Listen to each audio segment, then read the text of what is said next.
This was supposed to be a night for the history books. A match so big the world held its breath. Two titans, Argentina and France. 60 minutes in, the script dissolved. Chaos descended. Fans screaming, players collapsing. The world's greatest sweating under the weight of destiny. But what the heck actually happened during Argentina's wildest World Cup match? Messi's magic, Mbappe's thunder, yes, we saw those. But while you were watching the goals, chaos was working behind the cameras. Referees surrounded, managers in meltdown, grown men in tears, and prayer on the sideline. 1 second, the stadium was expecting a coronation, calm, expectant, almost regal. The next, utter, beautiful mayhem. Cards flew, fouls multiplied, every goal doubled the disbelief. Social media lost its mind, and the conspiracy theorists fired up their keyboards before halftime whistle even faded. Was this a festival of football or an orchestrated circus? How did the game spiral this far out of control? If you think you know what really happened, think again. This isn't just about goals and trophies. This is the night football lost its mind. And you're about to see every controversial second they never wanted you to notice. To understand the chaos that followed, you have to rewind to the week before kickoff, where Argentina's obsession reached boiling point. This wasn't just a final. It was destiny, vengeance, and immortality all on the line. Millions poured into Buenos Aires streets. Radios blared Maradona's old voice notes. Every supermarket, every taxi, every dinner table buzzed with one name, Messi. Was this his final shot at a legacy to match or surpass Maradona's? The pressure wasn't just on the players. It hovered over every referee, every FIFA official, every camera operator on the grass. The world's media went rabid. Pundits debated if the match was already written in the stars. Twitter flared with rumors. Would FIFA dare let Lionel Messi lose on the biggest stage? Even rival managers whispered about backroom politics and Europe's jealousy of South America's fire. Whispers of soft penalties and political fixes started circulating before the teams left the hotel. Officials conducted pre-match meetings with militaristic precision. Security doubled in the tunnel. It wasn't just football anymore. It was theater, war, and religion.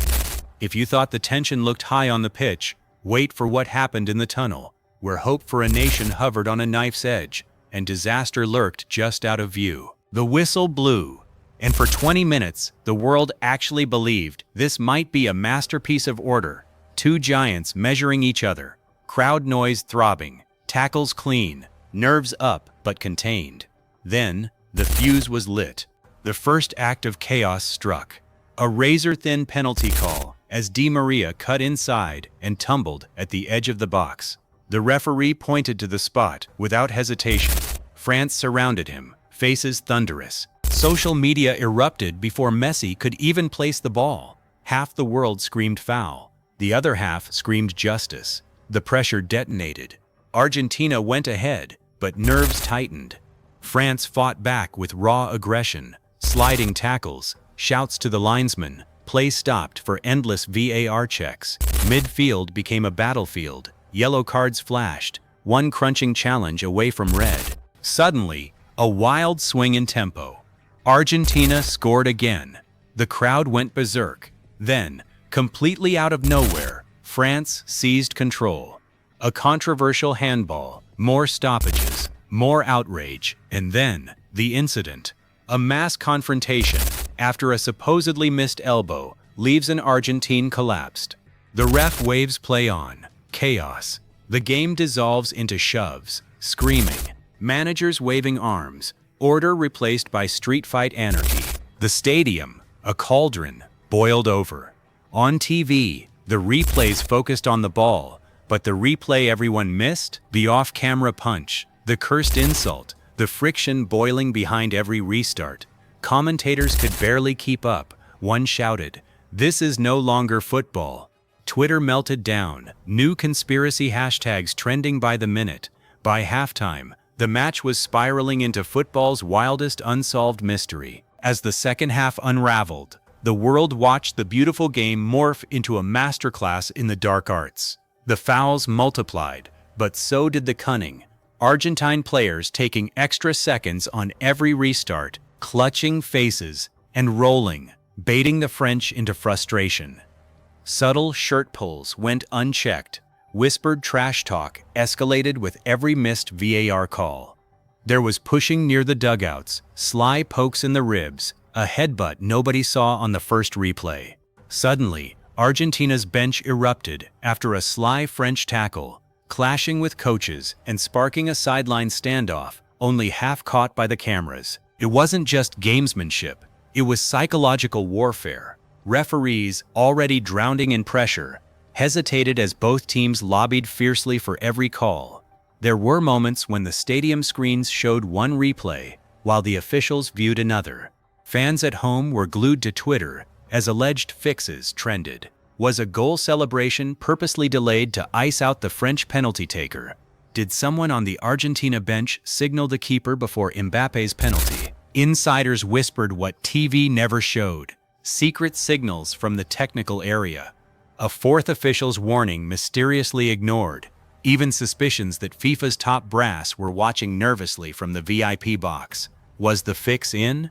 Evidence nobody is talking about is out there, hidden in slow-motion replays, dugout exchanges, furious arguments away from the cameras. The beautiful game? On this night, the ugly truth overshadowed all the artistry. Once the dust settled, the world split in two. Was Argentina cunning champions who conquered mayhem, or villains who tainted the sport? Headlines couldn't agree. Argentina's dark triumph, screamed the French press. Champions of the spirit, replied Buenos Aires. Social media was a raging firestorm.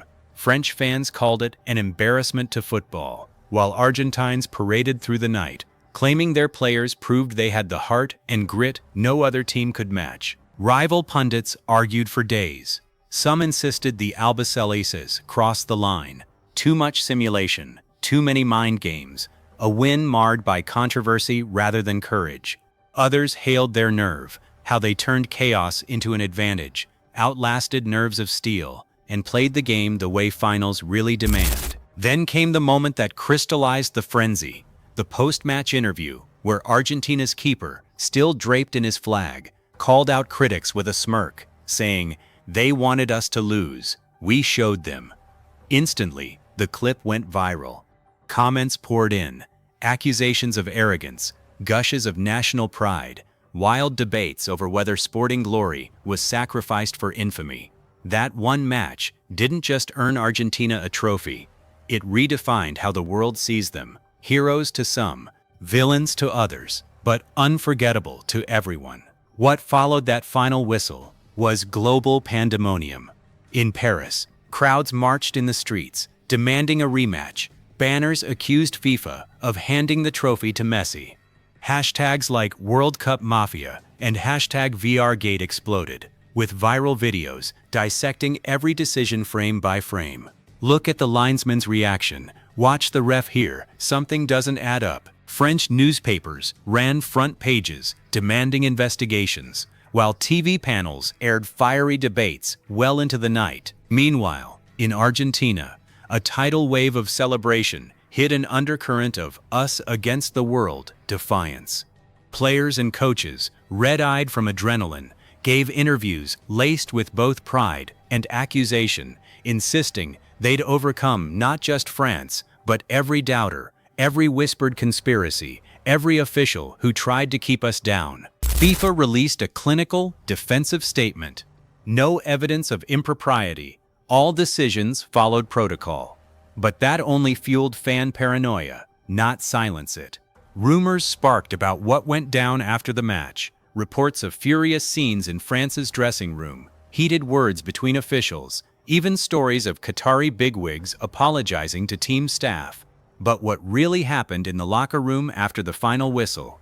The official record will never tell. All we know, this wasn't just a final. It was a detonator for years of football suspicion and global debate. Time will pass, trophies will tarnish, but the shouting over this match will echo forever. Did the best team truly win, or did football itself lose something greater that night? In Argentina, this final is a gospel, heroic resilience, destiny fulfilled, the ultimate coronation of their idol. Every child will grow up hearing about the night we conquered the world. But across the globe, plenty refuse to let it rest. Ask a fan in Paris, or Madrid, or Manchester, and you'll hear a different gospel. Rules bent, honor sacrificed, and a sport warped by invisible hands.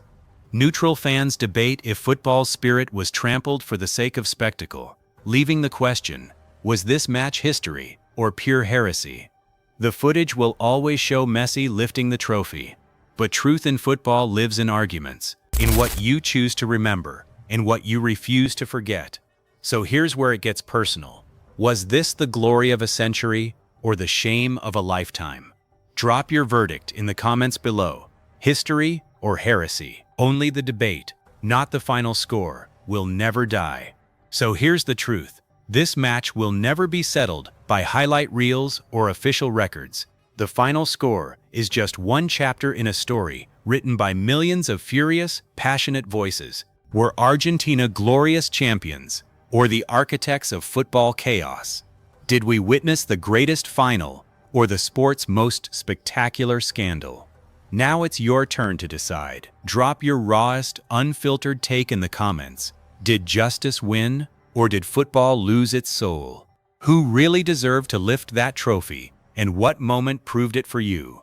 If you loved the drama, or if you're still fuming about the officiating or the politics, smash that like button, hit subscribe, and join the wildest debate in football. And don't blink now, because what if we told you the next World Cup scandal makes this one look tame? Trust us, you don't want to miss it. The history of football is still being written, one controversy at a time, and your voice is part of it. Take sides, change history, and we'll see you in the next firestorm.